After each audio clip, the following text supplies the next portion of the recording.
अभी जो इलेक्शन के हवाले से सारी इत्तलात हैं, मुलाकातें भी हो रही हैं आपकी, पीपल्स पार्टी के साथ भी गालिबन मुलाकात हुई है, लेकिन अब जीडीए के साथ आपने अलायंस करने का फैसला किया है। इसकी रीज़न क्या है, क्या बता सकते हैं आप हमें?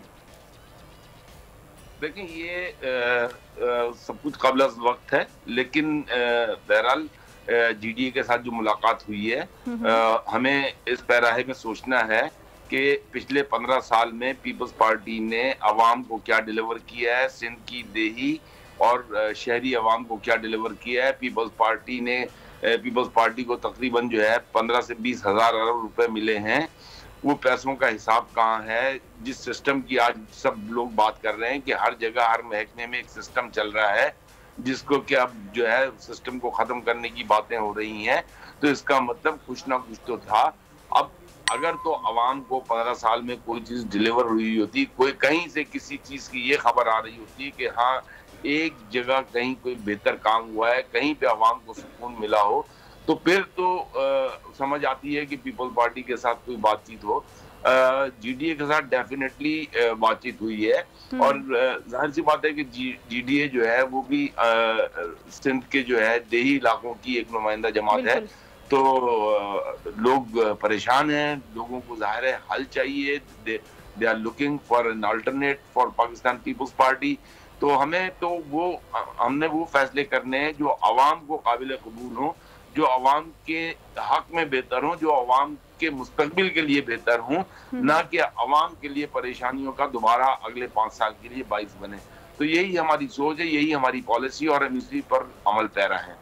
ठीक है, लेकिन वोरा साहब, अगर मैं थोड़ा सा पाकिस्तान पीपल्स पार्टी का नुक्ता नज़र बयान कर दूं तो उनकी जानिब से कहा जा रहा है कि सिर्फ और सिर्फ ये सियासी मुखालफत है, क्योंकि अभी जो उनका मेयर भी बना है वो भी बहुत अच्छे से डिलीवर कर रहा है। उससे पहले भी बहुत से मंसूबे हैं पाकिस्तान पीपल्स पार्टी का कहना है कि जो हमने दिए हैं, लेकिन दूसरी जानिब मुस्तफ़ा कमाल साहब ने इस बात का इंदिया भी दिया है, MKM की भी जो क़यादत है वो इंदिया देती है कि सिंध में मखलूत हुकूमत बन सकती है। इस हवाले से आपका पर्सनल नज़रिया क्या है? अगर मखलूत हुकूमत बनती है तो फ़ायदे में रहेगी, नुकसान में रहेगी?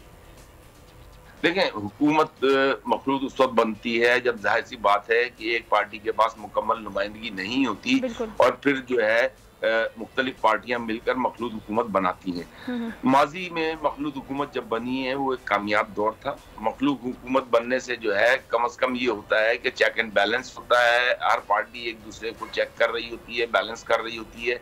अगर तो मोनोपलाइज हुकूमत बनती है तो फिर वही होता है जो 15 साल पीपल्स पार्टी ने किया है, सबके सामने है। अगर आप ये समझ रहे हैं कि बल्दियात में डिलीवर हो रहा है, तो कराची जो है, जो कराची की इनकम है, कराची जो कि पाकिस्तान का इकोनॉमिक हब है, पाकिस्तानी की इकोनॉमी को चलाने के लिए उसे इंजन कहा जाता है, उस कराची में आप रोजाना देख रहे होंगे कि गटर के ढक्कन नहीं होने की वजह से बच्चे डूबकर मर रहे हैं। इसी कराची में आज सुबह का ही वाकया आपने देख लिया, लॉ एंड ऑर्डर की ये सिचुएशन है कि बाप और बेटा, जवान बेटा दोनों को डाकुओं ने दुकान लूटने के चक्कर में कत्ल कर दिया। आप मुझे बताइए, अंदरून सिंध में छोटी बच्चियों के साथ ज्यादती की, उन्हें गुलाम बनाकर घरों में रखना, औरतों को गुलाम बना के घर में रखना, क्या ये कल्चर है?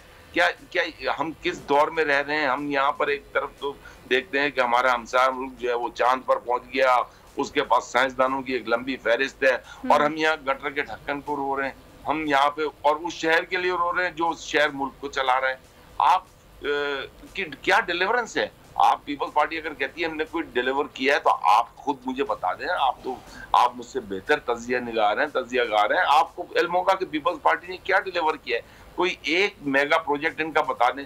देखें, कराची में आज तक ग्रीन लाइन तो खत्म हो ही नहीं सकी, ठीक है ना? और एक लियारी एक्सप्रेसवे जो बना था कराची में, उस लियारी एक्सप्रेसवे की ओरिजिनल ड्राइंग्स में जो है उसके साथ सर्विस रोड्स थी, वो आज तक पता नहीं कहाँ चली गई। उसी लियारी एक्सप्रेसवे की एंट्रेंसेस पे आज तक टोल्स प्रॉपर बन नहीं सके। मतलब कराची के साथ क्या सलूक हो रहा है? कराची क्या कहीं और कोई चीचू की मलिया का कोई शहर है? क्या है?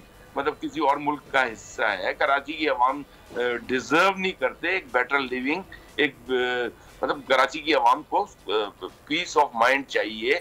यहाँ इंफ्रास्ट्रक्चर ना होने की वजह से ये हाल हो गया है कि इवन डॉक्टर्स ये कह रहे हैं कि लोगों को स्पाइनल कॉर्ड का जो मसले आ रहे हैं मोटर बाइक्स पे, गाड़ियों पे, वो सिर्फ और सिर्फ ये इंफ्रास्ट्रक्चर आपका सही नहीं है। रोडों पे जो लोगों को झटके पड़ते हैं उनसे उनकी कमर में तकलीफ शुरू हो गई है। आप मुझे बताइए कि पीने का साफ पानी आप नहीं दे सकते। आप कराची जैसी जगह पर जो है वो आपके सामने है। वोरा साहब, विद ड्यू रिस्पेक्ट, मैं आपको यहाँ पे थोड़ा सा कट करके ये बात बताना चाहती हूँ कि अभी ये जितने भी मसले आपने अवामी मसाइल जिनको उजागर किए, हमारा भी इसके ऊपर सेम पॉइंट ऑफ व्यू है कि ये सारे हल होने चाहिए। लेकिन आपको क्या लगता है कि आने वाली जो अगली हुकूमत है, ये इससे पहले जितनी भी हुकूमतें आई, MKM भी रही, MKM के मेयर भी रहे, तो इतने बड़े शहर को इतनी आसानी से इतने शॉर्ट टाइम में इन सारे इशूज़ को रिजॉल्व किया जा सकता है? ये इस हवाले से कोई होमवर्क है, कोई फ्रेमवर्क है कि अच्छा इस तरीके से हम इन सारे इशूज़ को लेकर चलेंगे और ये रिजॉल्व हो जाएंगे, ऐसा कुछ है?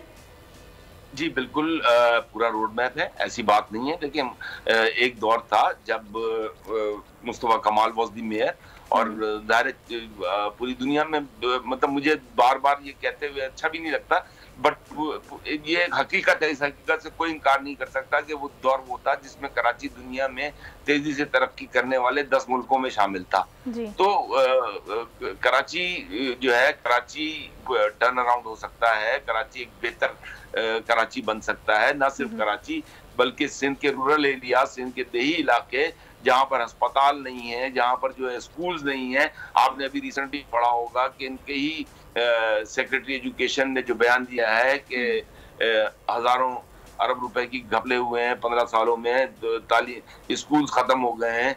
तो ये सारी चीजें हैं ना, करप्शन तो हुई है, बहरहाल पैसा गया कहाँ? अगर ये कहते हैं कि ये 20,000 अरब रुपए जो है इसमें से 90% एडमिनिस्ट्रेटिव एक्सपेंसेस हैं, तो एडमिनिस्ट्रेटिव एक्सपेंसेस आप अगर 90% है तो फिर तो ये मुल्क नहीं चल सकता, फिर तो ये सूबा किसी तरह नहीं चल सकता।